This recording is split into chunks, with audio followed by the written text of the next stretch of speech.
आमच्याकडे असे गर्भवती माता आहे की त्यांच्या पहिल्या प्रेग्नन्सी वेळेस त्यांना खूप कॉम्प्लिकेशन झाले. म्हणजे बीपी वाढला, शुगर झाली, पायावरती सूज आले, प्रीक्लाम्सियामध्ये गेले, एक मेडिकल कंडिशन आहे. आणि या 9 महिन्याच्या प्रोग्रामला त्यांनी फॉलो केलं.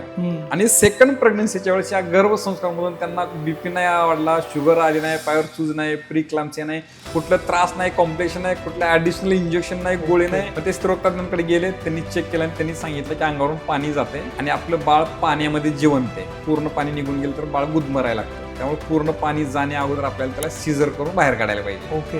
आता नॉर्मल डिलिव्हरी होण्यासाठी जे काही आस्पेक्ट आहेत, जे त्यांनी त्या प्रेग्नन्सी जर्नी फॉलो केलेत, त्यात गर्भध्यान आहे, गर्भसंगीत आहे, योगा आहे, प्राणायाम आहे, गर्भसंवाद आहे. ऍडमिट झाले, ही पॅरल प्रोसेस चालू आहे, आमच्या कॉन्टॅक्टमध्ये आहेत. आणि ऍडमिट झाल्यानंतर रात्री 1 वाजता त्यांना कळा यायला सुरुवात झाली.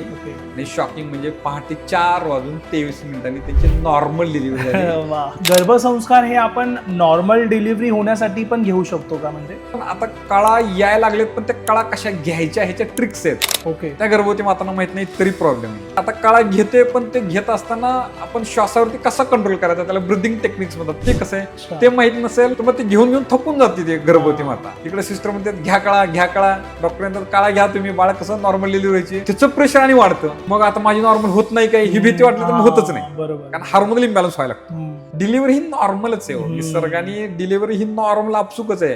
नॉर्मल शब्द जोडण्याची गरजच नाही, ती नॉर्मलच व्हायला पाहिजे. जी नॉर्मल होत नाही ती अबनॉर्मल आहे. खूप लोकांना बाळ होत नाही, वंध्यत्व, इन्फर्टिलिटी फेस करतायत. 1 वर्ष, 2 वर्ष, 3, 5, 10, 12 वर्षाची इन्फर्टिलिटी फेस करणारे आमच्याकडे खूप सारे पेशंट्स आहेत, की त्यांना बाळ होत नाही. तर ज्यांना बाळ होत नाही त्यांच्यामध्ये बाळ होण्याच्या प्रोसेसमध्ये गर्भपूर्व संस्कार खूप महत्वाचा आणि मेजर रोल पार पाडतात. त्याच्यामुळे त्यांना गर्भधारणा करता येते. स्ट्रेस फॅक्टर हा खूप हायलाइटेड पॉईंट आहे. ऑलवेज दिवसेंदिवस त्याचं प्रमाण वाढते आणि त्याचे होणारे प्रेग्नन्सी जर्नीमध्ये गर्भवती मातेवरती आणि बाळावरतीचे दुष्परिणाम म्हणून आपण त्याला अकाली प्रसूती होणं, कमी वजनाचं बाळ होणं, बाळामध्ये अपंगत्व येणं, अशा खूप साऱ्या गोष्टी त्याच्यामुळे होतात. बीपी, थायरॉइड, शुगर प्रेग्नन्सी जर्नीमध्ये आपण कॉमन गोष्टी बघतो. प्रेग्नन्सी जर्नीमध्ये अगोदरच्या प्रेग्नन्सीमध्ये जर काही फॅमिली हिस्ट्री असेल की बाळामध्ये अपंगत्व येते किंवा थायरॉइडचा काही प्रॉब्लेम होतोय, मिसकॅरेज खूप 1-2 वेळा 3 वेळा झाले, IVFच्या सायकल फेल गेले, तर त्या केसमध्ये पण गर्भस्थापना हा गर्भपूर्व संस्कार केलाच पाहिजे. खूप वेळा त्यांचे मिसकॅरेज झाले, ऑलमोस्ट 4 टाइम्स मिसकॅरेज झाले, 4 वेळा मिसकॅरेज झाले. गर्भपूर्व संस्कार त्यांनी कम्प्लीट राबवला, फॉलो केला आणि खूप डेस्परेटली आणि डेडिकेशनने सगळ्या गोष्टी केल्या.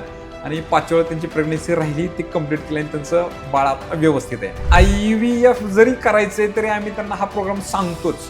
ओके. IVF मध्ये स्त्री आणि पुरुष एकत्र आणण्याचा एवढा एकच पार्ट बाहेर केला जातो, बाकी सगळं बॉडीतच आहे. बरोबर.